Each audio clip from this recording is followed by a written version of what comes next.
God bless you, everybody. So today I had this dream. And in the dream I was seeing this, someone was standing in a robe, and it was a beautiful robe, and it had a long train that went with it.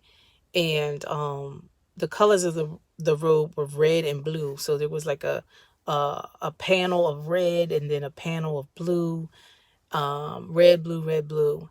And there was a flower, a 4-petaled flower, very simple looking.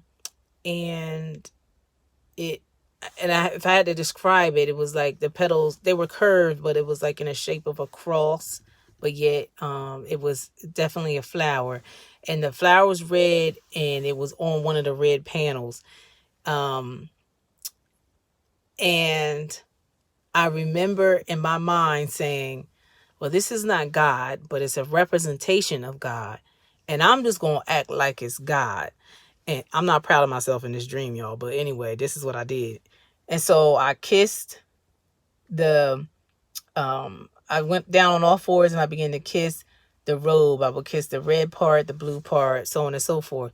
And it was somebody after me that was doing the same thing, like imitating me. And I remember thinking, well, if I mess up this robe, then the person's gonna turn on me, whoever it is, they're gonna turn on me, and they're gonna probably be mad that I'm wrinkling their robe up. So I that was the end of the dream. Basically, this dream has a lot to do with the end times. And I am not an expert on eschatology, although I want to be desperately. But there's so much out there that's, there's so much out there that is, you got this side, these people saying that it's going to be this way, and you got other people saying no, it's going to be that way. Then you got the people who believe in the rapture, you got people who don't believe in the rapture. It's just like so much stuff. It's like you don't know what to believe. So it's confusing. It's confusion. So that's not of God anytime that we have confusion. But anyway, so basically the dream is saying this, that there are some of you who are basically thinking that, well, it's my religion, my way that I conduct myself in terms of religion is good enough. It may not be the real thing, it may not be God, but hey, I'm going to church. Hey, I'm doing whatever it is that I do when we go to church. I'm doing the rituals.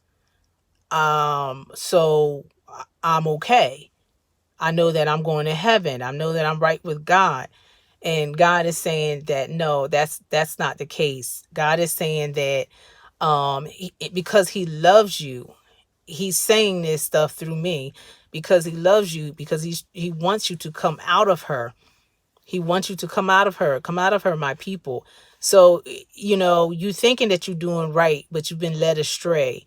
And that's why the person was behind me, because I was leading them. I've been led, and then so I'm leading them too. I'm leading somebody else behind me. And God is saying, no, he wants you to, he wants a relationship.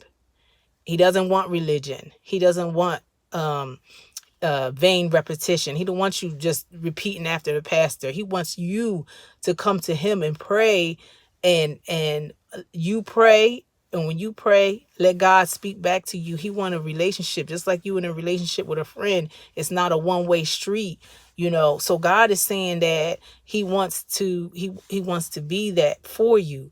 And but no, religion is standing between you two. Religion is standing between you. And I know for some of you listening, this may sound crazy to you, because it's like, whoa, aren't we supposed to be religious? And if you look in the Bible, you're never going to find, go and make Catholics of men, go and make Baptists of men, go and make Presbyterians of men. You're going to find, go and make disciples of men. You're not going to find anything in the Bible that says your religion is is what God is seeking. God was never seeking to make um to make Baptists or to make Seventh-day Adventists, or he is looking for a relationship. That's why the veil was torn. And I'm not trying to go deep because I could be here all day, but God is basically saying, in a nutshell, if you don't hear anything else that I'm trying to say, God is just basically saying in a nutshell, he wants his people to come back to how it was in the garden. He wants his people to come back to how it was in the garden when Adam would speak to God in the cool of the garden, and in the cool of the evening in the garden, and they just communed and had a relationship. There was nobody in between. There was nobody that's saying, well, I have to talk to the pastor and say Hail Mary and all this stuff. No, it was just him and God. And God is saying that that's what he wants. He just want a pure relationship with you. And I remember when I was going to church on a regular basis, and something happened, and I said, you know what? If God wants to speak to me, why can't he just speak to me right here in my living room? And I didn't go to church for a couple years, and I began a journey, and that's when I really found out that God does speak. It was so shocking to me. I used to think that God didn't speak. And so I said, you know what, God, if you want to speak to me, then why can't you speak to me right here in this house? I mean, I said with all due respect. And so it's the same thing with whoever, listening. I know a lot of people that comment and stuff. You already have your own relationship with God. So this obviously is not for you. But for those of you that don't have a relationship with God, and don't realize that God could speak to you, this is for you. God is saying that it's not about what you do. It's not in church. It's not about that. It's great to go to church. If you go into a church that's sincere and sincerely after God. But at the end of the day, there are times where, I mean, you have to have a relationship with God. Your church ain't going to be with you always. Your pastor's not always with you. So it has to be a relationship. God forbid you on a plane, the plane going down. You can't be like, oh, let me call pastor right quick and let him pray for me. No, you gotta be able to have a direct connect with God yourself. And so that's basically it, guys. I'm just going to cut it short, but God, whoever this is for, it, if you need help, I'm more than willing to, maybe show you, recommend some good books on, having a relationship with God or whatever. So, God bless you all. Love you. Bye.